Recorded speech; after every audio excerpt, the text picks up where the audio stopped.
Hello everyone and welcome to Cinderfall Gaming. I hope you're all doing well, I hope you're all staying safe, and most of all, I hope you're all fighting that war against the Grey. Today's video we're going to talk Start Collecting Kings of War Ambush, and today we're going to talk about the Forces of the Abyss brand new box set for Ambush specifically. Now, we're going to talk about the contents of this box set and what all the units do inside of it on the tabletop, how they sort of work, before looking at some other units we can use to expand upon this initial box set. We'll finally finish off the video with a little sample army list of 500 points for you to use, hopefully as some inspiration for starting your own army for Kings of War Ambush using the Forces of the Abyss.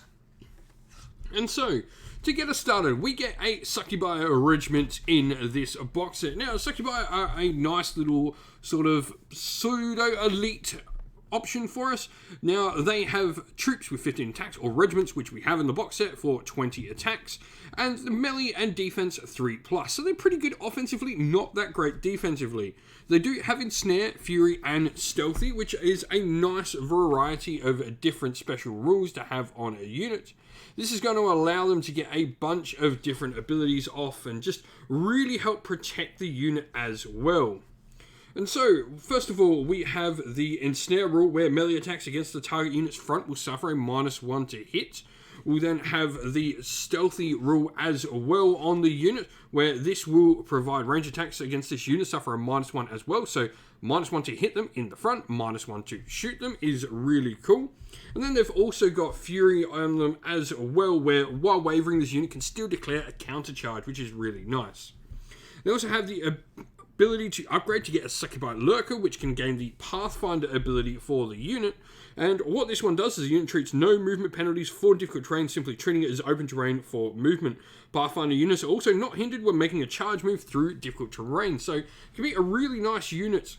Generally, I think the Pathfinder ability and the Succubi Leader is generally a little bit better if you're going with troops and you're going with flanking units. If you're aiming to have the Succubi anchor your line, which generally they are our largest unit here and they're probably going to be doing here, there's better options to take rather than that in the army list. Now, we then have a lower Abyssal troop. This is sort of our, red shirts of the army. Now, troops have 10 attacks with melee and defense 4+. They've got regeneration 5+, and fury there as well, which is really cool. They can choose to exchange their shields, dropping their defense to a 3+, but they will gain crushing strength 1 for free. And they can take a sacrificial imp, which is a special army upgrade only for the Forces of the Abyss, where once per game before the unit rolls for regeneration, you can choose to reroll any of its failed regeneration dice. This unit's sacrificial imp is then destroyed and cannot be used for the remainder of the game. So, pretty cool for helping keep these units alive. We then have a unit of Flamebearers as well, which are a ranged infantry unit for the army. They've got 8 attacks with range 4+, melee 5+, and defense 3+. Regeneration 5+ on them as well. They can take those sacrificial imps. And the firebolts are 18-inch, piercing 1, and steady aim, which are their ranged attacks. So, all in all, a nice, solid bunch of units for your force. Now, if we are looking at other units we could bring into the force, the first one that hits my mind is Molochs. These are a monstrous infantry unit. They've got crushing strength 2, which is really nice, fury and regeneration 5+. They can take that sacrificial imp, and on a unit that generally is, pretty darn tough and pretty hard to kill, especially in smaller sized games of ambush, I think, taking the sacrificial imp on them is a great choice. Now, they can be upgraded to have a Despoiler Champion, which would also give them Vicious Melee and Brutal Special rules as well, though this can be a little bit costly and start really upping the points of how much this unit does cost. Now, we could look for some cavalry options in the army, but I think one that does the job really well are Hellhounds for their cost. For 120 points for a troop or 185 for a regiment, you're going to get 12 attacks with 24 attacks with Thunderous Charge, Fury, and the Nimble Special rules all on the unit.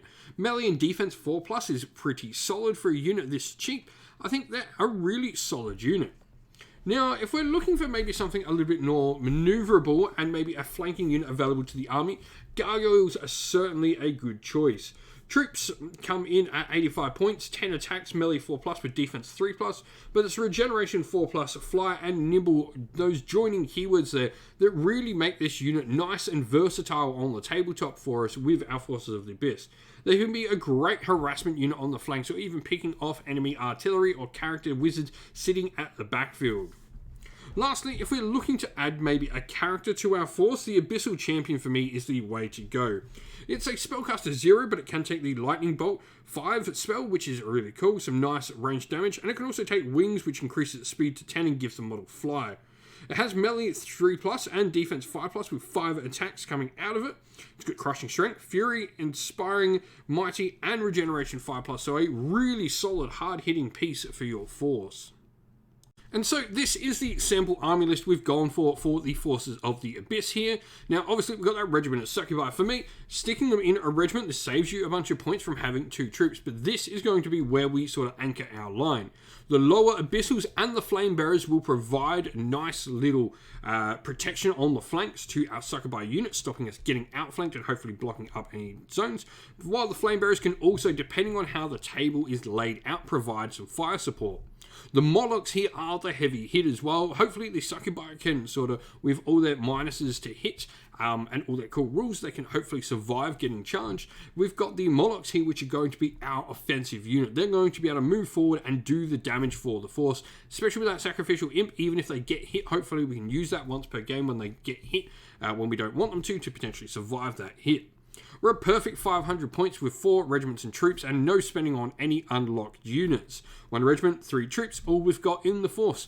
If you've, though, been playing with the Forces of Abyss in Kings of War Ambush, I'd love to hear how you're going, what your favourite units are, and the combinations you've put together for the force.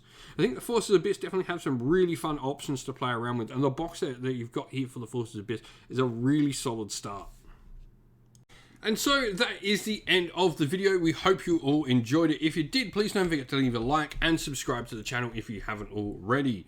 If you'd like to come chat more with me and other members of our little community here at Cinderful Gaming, we have a Discord server which is linked down in the video's description. Also, down in the video's description are the best ways to help support the channel via Patreon and YouTube members, or by grabbing some merch from either Ko-fi or Teespring. All of these are the best ways to help support the channel, and it means the world to us that people do choose to help support us. Now, as a special thank you to everyone who supports the channel via Patreon and YouTube members, we'd like to give you all a shout out. So thank you to our Patreons, Christian Weir, Soren, Kenny Lowe, Outer and Shot First, Andrew Bowen, Nathan Fee, The Rising Ape, Q Dynamic, Anthony B, JJ Austrian, Average Wargamer, Domir, Mark Harvey, James Cater, Bloobs, Benjamin Swallows, Red Martin, Kevin Bowman, Iron Grinch, and Nuffs. And to our YouTube members, Green Roots Gaming, Ronya Lock Lorick, The Johnny84, David Ellsworth, Wolfric Nick, Broken Chef, Ariana Edwards, Revenar, Pink Nico Fire, Robin Mankiller, Monty's Tabletop Terrain, John Castle, Davis Weir, James South, Dave Crozier, Dylan Areno, and James Tillman. And lastly, a special thank you to Lady Witchfox Art, who does all the amazing artwork for the channel you can see here, and indeed pick up the stickers of the amazing artwork or the amazing artwork on our merch as well if you want to. But thank you once again, everyone, and a special thanks as well to everyone who helps support the channel and to all those who come and help with the channel, be the people that come and do battle reports or indeed those that are managing our Discord server. Thank you all once again, everyone. Stay safe, stay well, and most of all, keep fighting that war against the grey. Ciao for now.